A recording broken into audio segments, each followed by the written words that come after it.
Let us read the book of Dr. Luke, chapter 5 and 4 and 5, 6, some verse. చదువుతారా?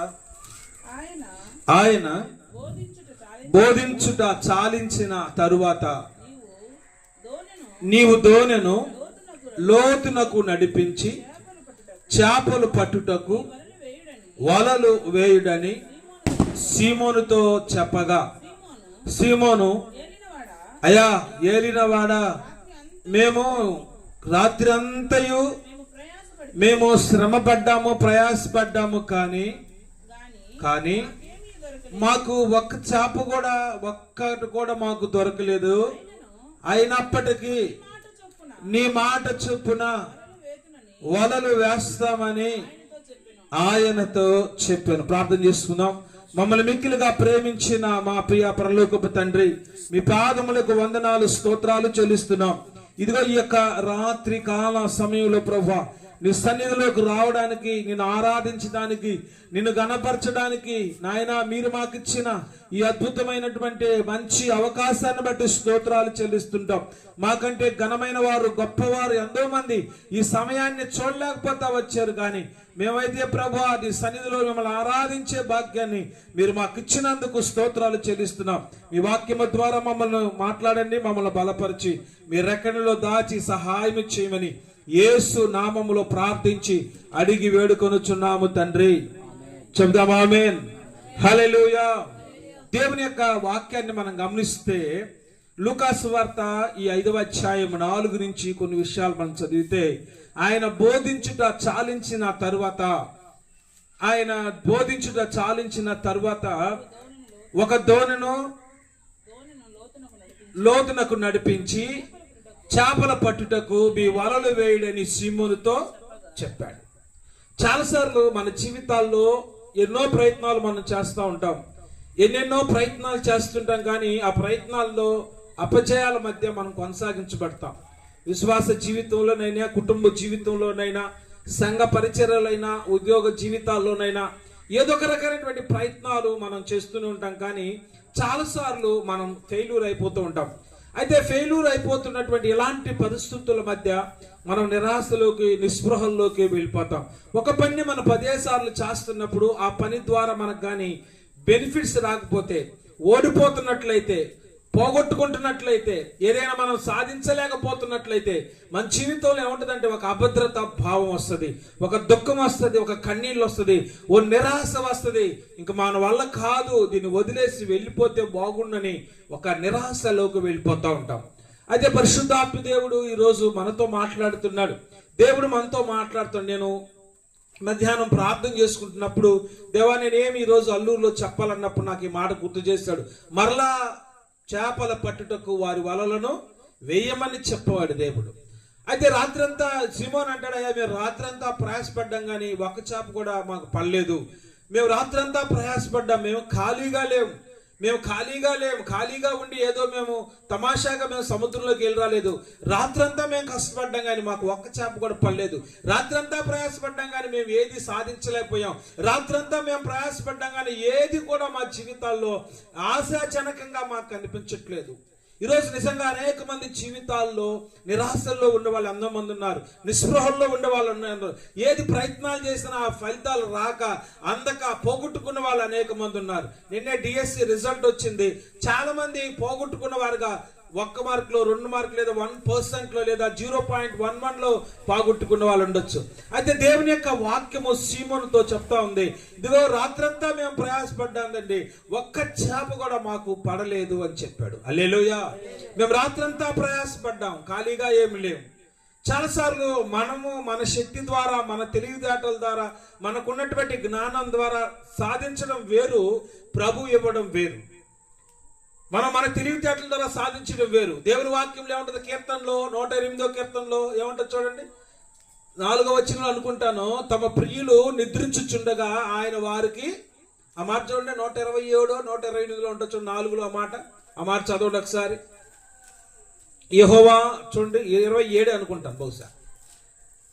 యెహోవా ఇల్లు కట్టించిన కట్టువాని ప్రయాస వ్యర్థమే, యెహోవా పట్టణమును కాపాడిని అల్లా దాని కావులు కాని వారు మేలుకుంటే వ్యర్థమే. మీరు ఏకునే లేచి చాలా రాత్రి రాత్రైన తర్వాత పండుకొనుచు కష్టార్జితమైన ఆహారం తింటుంటే వ్యర్థమే. వేకునే లేచి ఉదయాన్నే లేచి ఎంతో కష్టపడి సంపాదించి చేసుకొని చాలా రాత్రి అయిన తర్వాత నిద్రపోవడం కూడా వ్యర్థమే అన్నాడు ప్రభు. అంటే దేవుని చిత్తం మన జీవితాలు లేకపోతే, దేవుని ఉద్దేశం మన జీవితాలు లేకపోతే, దేవుని యొక్క కృప, దేవుని యొక్క సన్నిధి మన జీవితాల్లో లేకపోతే మనం ఎంత ప్రయత్నం చేసినా వ్యర్థమే. మీరు ఏకునే లేస్తారంటే వీళ్ళు చాలా రాత్రి అయిన తర్వాత చెప్పండి ఏం చేయాలంట? పండుకొనుట వ్యర్థమే. చదువయ్యా. తమ ప్రియులు నిద్రించుచుండగా చప్పట్లు కొడదాం గట్టిగా. హల్లెలూయా, హల్లెలూయా. నేను మన ప్రేయర్ ఒక ప్రార్థనకు పోతే అక్కడ ఒక మేడం నాకు కనిపించింది. మేడం కనిపించి, సార్ నాకు జాబ్ వచ్చింది సార్ అనేది. మేడం జాబ్ వచ్చిందా? Congratulations madam. ఏం జాబ్ వచ్చింది? డిఎస్సిలో జాబ్ వచ్చింది సార్. ఏం రాశారు? ఎన్ని మార్కులు? ఎగ్జామ్ రాలేదు సార్, జాబ్ వచ్చింది సార్ అంది. మీరు నమ్ముతారా? How it is possible and it is possible sir by God. నేను ఒకే మాట అన్నా, తమ ప్రియులు నిద్రించుచుండగా ఆయన వారికి ఇస్తున్నాడు. ఆ స్పోర్ట్స్, యాక్చువల్గా స్పోర్ట్స్ కోట కావల్లో పరిగెడతా ఉండేది అనుకుంటా నేను అప్పుడు జేబీ కాలేజీ చదివేటప్పుడు. తర్వాత స్పోర్ట్స్లో ఆయనకి జాబ్ వచ్చింది వితౌట్ ఎగ్జామినేషన్. ఎగ్జామ్ ఏం రాయలేదు, కానీ అప్లై చేసిందంటే పిలిచి ఉద్యోగం ఇచ్చారు. అంటే దేవుడు ఎలాగా మనకు జీవితాల్లో చేస్తాడో మనకు తెలియదు. దేవుడు ఎలా గొప్ప కార్యాలు చేస్తాడో మనకు తెలియదు. అయితే నమ్మకంగా ప్రభు కొరకు జీవించి అక్కడ ప్రార్థన అంటే అక్కడికి బరుగుతుంది అనమాట. ఈ స్కూల్లో పనిచేస్తుంది, మన ఇంటి అనుకున్న స్కూల్లో పనిచేస్తూ ఉంటుంది. దేవుడు కృప చూపించాడు, ఆశీర్వదించాడు, దేవుడు సహాయం చేశాడు. దేవుడి వాక్యంలో ఉంది, తమ ప్రియులు నిద్రించుచుండగా దేవుడు వారికి ఇచ్చుచున్నాడు. వీళ్ళు రాత్రంతా ప్రయాసపడ్డారు పాపం. అంటే మనం ప్రయాసపడకూడదని కాదు, మనం శ్రమ పడాలి, ప్రయాసపడాలి, మనం ఏం చెయ్యాలో మనం చెయ్యాలి. కానీ వాళ్ళ తలంపుల ద్వారా వారుకున్న శక్తిని బట్టి, వారుకున్న జ్ఞానాన్ని బట్టి, వారుకున్న తెలివితేటలను బట్టి ఎన్నెన్నో ప్రయత్నాలు చేశారు. రాత్రంతా ప్రయాసపడ్డాం ప్రభువా, ఒక్క చేప కూడా మేము చెప్పండి పడలేదు. ఎంతో ప్రయాసపడుతున్నాం, ఎంతో ప్రార్థన చేస్తున్నాం, ఎన్ని చేస్తున్నా మా జీవితాల్లో సంతోషం ఉండట్లేదు, మా జీవితాల్లో సమాధానం ఉండట్లేదు, మేము ఆర్థికంగా స్థిరపరచబడట్లేదు, మా బ్రతుకులు అంత సంతోషకరంగా ఏమీ లేవు అనుకుంటున్నటువంటి పరిస్థితుల మధ్య మనం ఉన్నాం. అయితే ప్రభువు నాతో ఏమన్నాడంటే మధ్యాహ్నం, ఇదిగో మరలా తిరిగి వాళ్ళని చేపలు పట్టడానికి వలలు వేయమని చెప్పు అన్నాడు. మరలా తిరిగి చేపలు పట్టడానికి వలలు వేయమన్నాడు. రాత్రంతా ప్రయాసపడ్డాం తండ్రి, ఒక్కడు కూడా మేము సంపాదించలేకపోయాం. అయితే పేతురు ఒక మాట అంటాడు, అయినను, చప్పట్లు కొడదాం గట్టిగా, హల్లెలూయా, అయినను నీ మాట చొప్పున వలలు వేతుమని, చదవండి, వలలు వేస్తామని ఆయనతో చెప్పాను. హల్లెలూయా. నీ మాట ప్రకారం నాయన, నీ మాట ప్రకారంగా మేము ఏదో చేస్తాం. మేమెంతో ప్రయాసపడ్డాం, ఏదంతో సాధించాలనుకున్నాం, రాత్రంతా ప్రయాసపడ్డాం, కానీ ఒక్క చేప కూడా, ఒక్కటి కూడా మేము సాధించలేకపోయాం, ఒక్కటి కూడా మేము పొందుకోలేకపోయాం, ఒక సంతృప్తికరమైనటువంటి జీవితాన్ని మేము సాధించలేకపోయాం. దేవుని వాక్యంలో ఏముంటుంది తెలుసా? యెహోవాను విడిచి వేరొకరిని సేవించి వారంట ఏమవుతారంట? శాపగ్రస్తులైపోతారంట. సరైన ఆశీర్వాదాలు కూడా వాళ్ళు ఉండరు. చాలా మంది జీవితాలు నేను చూస్తూ ఉంటా, దేవుడిలో వాళ్ళు ఎదుగుతున్నప్పుడు వాళ్ళు తినకపోయినా ఎంత సంతోషంగా ఉంటారు. దేవుడిలో ఉన్నప్పుడు, దేవుడు వారితో ఉన్నప్పుడు, దేవుడు వారి జీవితాల్లో కనిపిస్తున్నప్పుడు చాలా ఆశీర్వాదకరంగా ఉంటారు. ప్రియదేవుని బిడ్డలారా, ఎలాంటి పరిస్థితులైనా ఒక ధైర్యం ఉంటుంది, ఒక నెమ్మది ఉంటుంది, ఒక ఆదరణ ఉంటుంది. ఆయన ఉన్నాడన్న సంగతి మనకుంటా, ఆయన వాళ్ళ ధైర్యం ఉంటుంది. ఎప్పుడైతే దేవుని విడిచిపెట్టి వెళ్ళారో, దేవునికి దూరం అయిపోయారో, వాళ్ళ జీవితాల్లో సంతోషం లేదు, సమాధానం లేదు. నాకు చూసినప్పుడు ఆశ్చర్యం అనిపించింది, ఏంటి వీళ్ళు ఎంత దిగజారిపోయారు, ఎంత బలహీన పడిపోయారు, ఎంత కష్టపడుతున్నారు. పరిస్థితులన్నీ కూడా దీనంగా, దారిద్ర్యంగా తయారయ్యాయి. కారణం తెలుసా?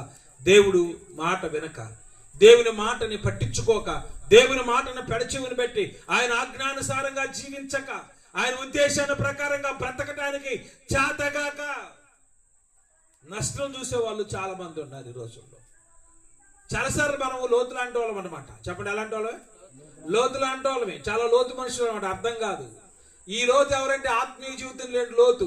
పేరేమో లోతే కానీ లోతు లేదు ఆయనకి. ఆయన కనిపించేదే చూస్తాడు. పచ్చగా ఉంటే ఆ ఏరికి వెళ్ళిపోతాడు, ఈ పచ్చకుంటే ఆ పక్కడికి వెళ్ళిపోతాడు, ఆ పచ్చకుంటే ఆ పచ్చకి వెళ్ళిపోతాడు. అబ్రహాము లాంటి వాడు కాదు. పచ్చ పైరును చూసేవాడు కాదు, పచ్చదనం చూసేవాడు కాదు, వాతావరణం చూసేవాడు కాదు. ఆయన చూసే చెప్పండి ఎవరిని? హల్లెలూయా. ఎవరినైతే దేవుడు చూస్తాడో, ఎవరైతే యెహోవా మీద ఆధారపడతాడో, యెహోవా మీద ఆదుకుంటాడో, ప్రియదేవుని బిడ్డలారా, వాళ్ళ జీవితాలు దీవెనకరంగా ఉంటాయి, ఆశీర్వాదకరంగా ఉంటాయి. అబ్రహాము దేవుని నమ్మాడు, దేవుని మీద ఆధారపడుతూ వచ్చాడు. లోతు లోకం మీద నమ్మాడు, చూసి నమ్మాడు. ఇదంతా అయితే మనకు సెట్ అవుతుంది, ఏరియా అంతా బాగానే ఉంది అనుకున్నాడు. చివరికేమైందో తెలుసా? సొదొమ గుమ్మరాలు కాల్చబడ్డాయి ప్రియదేవుని బిడ్డలారా. కాబట్టి విశ్వాస జీవితంలో ప్రభు చెప్పిన మాట ప్రకారం వినడం చాలా ప్రాముఖ్యమైన సంగతి. అదే రాత్రంతా ప్రయాసపడ్డారు కానీ ఒక్క చేప కూడా వాళ్ళు పట్టలేదు. అదే పేతురు తిరిగి అంటాడయ్యా, మా ప్రయత్నాలు మేము చేసాం, మా శక్తి కొద్ది మేము చేసాం, మేమేదేదో సాధించాలని మేము చూసాం కానీ మా వల్ల కాలేదు. హల్లెలూయా. నీ మాట ప్రకారం వలలో, చెప్పండి, నీ మాట ప్రకారం వలలో వేస్తాము, నీ మాట ప్రకారంగా వేస్తాం, నువ్వు చెప్పినట్లుగా చేస్తావు, నువ్వేం చెప్తే అది చేస్తాం, నువ్వు ఎక్కడ ఉండమంటే అక్కడ ఉంటాం, ఏం పని చేయమంటే ఆ పని చేస్తాం, ఎలా ఉండమంటే అలా ఉంటాం. ప్రియదేవుని బిడ్డలారా, ఆ మాట ప్రకారంగా వాళ్ళు వెళ్ళి దేవుడు ఏం చెప్పాడు, మీ దోణులు లోతుకు నడిపించి కుడివైపున మీ చేపలు బట్టి మీ వలలో వేయమని చెప్పాడు. కుడివైపున దేవుడు ఏం చెప్పాడు అది చేశాడు. లోతుకు నడిపించారు. ఒకసారి ఎడపేకి చూద్దాం, కుడి తర్వాత చేద్దాం అన్నట్టు చేయాల. కుడి పక్కన వల వేశారంటే ఒక్కసారే వేశారు వల, అంతే. చేపలు ఇంకా ఉన్న చేపలన్నీ ఆ వలలో చిక్కినట్టున్నాయి, లాగలేక అల్లాడిపోతా వచ్చారు. హల్లెలూయా. ఆశ్చర్యపోయారు, ఏంట్రా బాబు, రాత్రంతా మేము ప్రయాసపడ్డాం కానీ ఇక్కడే పడ్డాం, ఇక్కడే తిరిగాం, ఈ ఏరియాలో తిరిగాం, ఇక్కడే ఉండాం కానీ ఇక్కడే భిక్షగాడిగా తిరిగి కానీ ఆ ఏరియాలోనే దేవుడు ఆస్వాదించాడు. చప్పట్లు కొడదాం గట్టిగా. హల్లెలూయా. ఏ స్థలములు అయితే నిరాశ నిస్పృహల మధ్య, ఏ స్థలములు అయితే నిరాశలతో జీవిస్తూ వచ్చారో అదే స్థలంలో దేవుడు దీవిస్తూ వచ్చాడు.